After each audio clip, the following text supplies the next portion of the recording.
किसी गायनेकोलॉजिस्ट को लैप्रोस्कोपी नहीं आती तो इसका ये मतलब नहीं कि वो पेशेंट को ना ऑफर करे। आप अपने गायनेकोलॉजिस्ट से लैप्रोस्कोपिक सर्जरी डिमांड कर सकते हो। अगर उन्हें नहीं आती तो वो अपने साथ सर्जन को इन्वॉल्व करेंगी। लैप्रोस्कोपिक सर्जरी, इसको पता नहीं लेज़र सर्जरी क्यों कहते हैं। मेरे पास लोग आके कहते हैं जी हमने लेज़र से कराना है। There is no laser involved in it, so it's laparoscopic surgery. या इसको की होल सर्जरी कहते हैं या मिनिमली इन्वेसिव सर्जरी कहते हैं, बट लेज़र सर्जरी नहीं कहते। ये क्या होती है?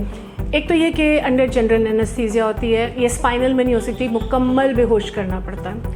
फिर इसमें आपकी जैसे पेंसिल का डायमीटर है, पेंसिल की जो साइज़ है उस तरह से नाफ के ज़रिए और उसके गिर्द 2-3 और सुराखों के ज़रिए पोर्ट्स डाले जाते हैं। समझो कि आपके इंस्ट्रूमेंट जो होते हैं बहुत लंबे होते हैं, बहुत पतले होते हैं और बहुत छोटे होते हैं। तो एक पोर्ट जो कि नाफ के थ्रू होती है उसमें कैमरा डाला जाता है, बाकी से काम किया जाता है। बहुत फाइन सर्जरी होती है और इसको अब सबसे ज़्यादा रिकमेंड किया जाता है कुछ प्रोसीजर्स के लिए, तो ये फर्स्ट चॉइस है।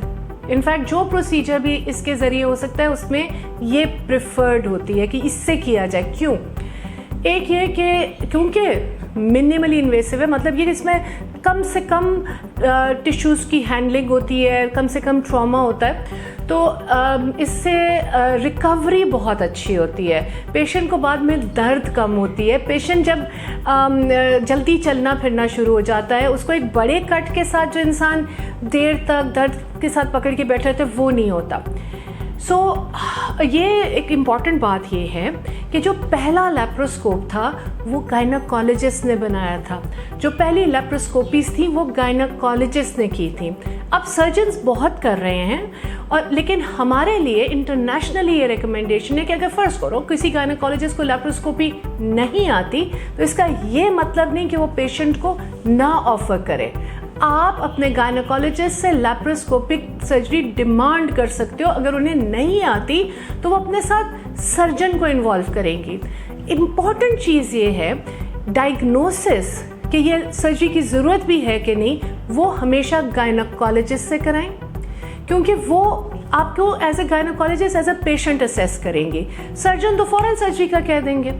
दूसरी बात यह है कि सर्जरी के टाइम चाहे सर्जन असिस्ट कर रहे हो या हेल्प कर रहे हो सर्जरी में, गायनेकोलॉजिस्ट का होना ज़रूरी है। सर्जन्स इसमें अच्छे होते हैं क्योंकि उन्होंने ओवर टाइम इसमें बहुत काम किया होता है, सो उनके हाथ की डेक्सटेरिटी, उनकी स्किल्स शायद गायनेकोलॉजिस्ट से बेहतर हो, लेकिन वो एक टेक्नीशियन की तरह हो जाते हैं। आई एम सॉरी, बहुत सारे सर्जन्स ऑफेंड हो जाएंगे, बट बेसिकली गायनेकोलॉजिस्ट ने बताना है कितना निकालना है, क्या करना है, सर्जरी कैसे प्रोसीड करनी है। दैट्स नॉट समथिंग कि जो इंटायरली सर्जन को करना चाहिए, हालांकि बहुत सारे सर्जन्स करते हैं।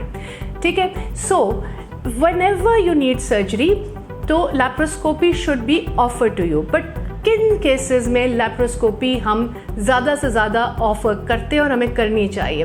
1, कोई भी सिस्ट ओवरीज का, वो लैप्रोस्कोपी उसके लिए बेहतरीन होती है बिकॉज सिस्ट को हम छोटा कर लेते हैं और उन्हीं सुराखों से उसको बाहर निकाल लेते हैं। दूसरा, हिस्टेरेक्टमी जो कि यूट्रस का रिमूवल है। अगर लैप्रोस्कोपिकली ना करें तो काफ़ी बड़ी इंसिजन आती है जिसका बाद में तकलीफ भी जिसकी बहुत होती है। सो हम अगर लैप्रोस्कोपिकली करते हैं तो पेशेंट की रिकवरी बहुत अच्छी होती है। और आपको इंसिस्ट करना चाहिए कि अगर आपके गायनेकोलॉजिस्ट के पास वो स्किल लेवल नहीं है तो वो अपने साथ वो टीम रखे, लेकिन आपको लैप्रोस्कोपी ऑफर करे। फाइब्रॉइड्स हमारे यहाँ अभी फ़िलहाल हम इसलिए नहीं निकाल सकते बिकॉज उनका साइज़ बड़ा होता है, उनको कोई उसको श्रिंक नहीं किया जा सकता। सो उनके लिए फिर अगर हम लैप्रोस्कोप से उनको ऑपरेट भी करते हैं तो उनको निकालने के लिए कट बड़ा देना पड़ता है। सो वी प्रेफर कि अगर फाइब्रॉइड्स की सर्जरी है तो वो फिर ओपन स्कार से ही की जाए। आप पे एडिशनल खर्चा ये कह के जी हम लैप्रोस्कोपिकली कर रहे हैं वो डालने की कोई ज़रूरत नहीं है। फाइब्रॉइड की सर्जरी जिसे मायोमेक्टमी कहते हैं वो बेहतर होता है कि वो ओपन सर्जरी से हो। बट सिस्ट का रिमूवल और यूट्रस का निकालना जिसे हिस्टेरेक्टमी कहते हैं, ये दोनों सर्जरीज लैप्रोस्कोपिक होनी चाहिए और आपको क्या राइट है, आपका हक है कि आपको ये स्किल आपके गायनोकोलॉजिस्ट ऑफर करें और आपको चाहे सर्जन से मिल के ऑफर करें। और तीसरा, प्लीज़ ये फैसला कि गायनी की कोई सर्जरी है ये गायनोकोलॉजिस्ट का होना चाहिए, और ये क्योंकि गायनोकोलॉजिकल सर्जरी है इस पे गायनोकोलॉजिस्ट का मौजूद होना लाजमी है। Thank you.